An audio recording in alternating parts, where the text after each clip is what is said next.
പ്രിയപ്പെട്ടവരെ, അടുത്തതായി നമ്മെ അഭിസംബോധന ചെയ്ത് സംസാരിക്കുന്നത് സെക്രട്ടറി ശ്രീ അറിവറേണൻ ജിയാണ്. അദ്ദേഹത്തെ സ്നേഹപൂർവ്വം നിങ്ങളോട് സംസാരിക്കുന്നതിനായി ക്ഷണിച്ചു.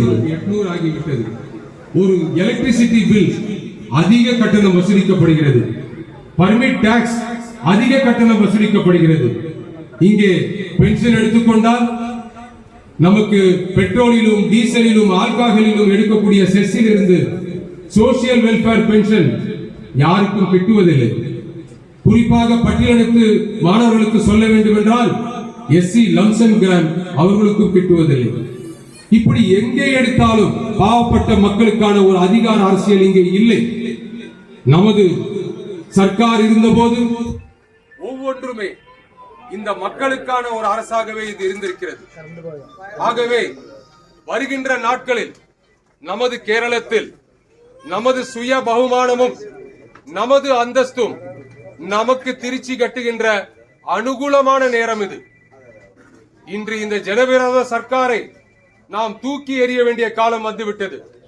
நாம் ஒவ்வொருவரும் ஆத்ம விசுவாசத்தோடு வீடு வீடாக செல்ல வேண்டும். உங்களுக்கு எல்லாம் தெரியும், கடலிலே நிறைய முத்துண்டு. முத்துண்டா? கடலிலே முத்துண்டு. கடலோரம் நின்று முத்தே வா வா என்றால் முத்து வருமா? வராது.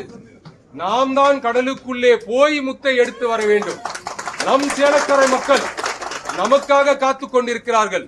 இன்று யுடிஎஃப்க்கு கை சின்னத்தில் ஓட்டு போட்டு இந்த கைப்பத்தியை வள்ளிய விஜயம் கொடுக்க வேண்டும் என்று காத்து கொண்டிருக்கிறார்கள். ஆகவே நீங்கள் ஒவ்வொருவரும் தயவு செய்து இன்னும் 5 திவசங்களுக்கு வீடு வீடாக சென்று ஒவ்வொருவரையும் கண்டு இந்த கேரளத்தை காப்பாற்ற வேண்டும்.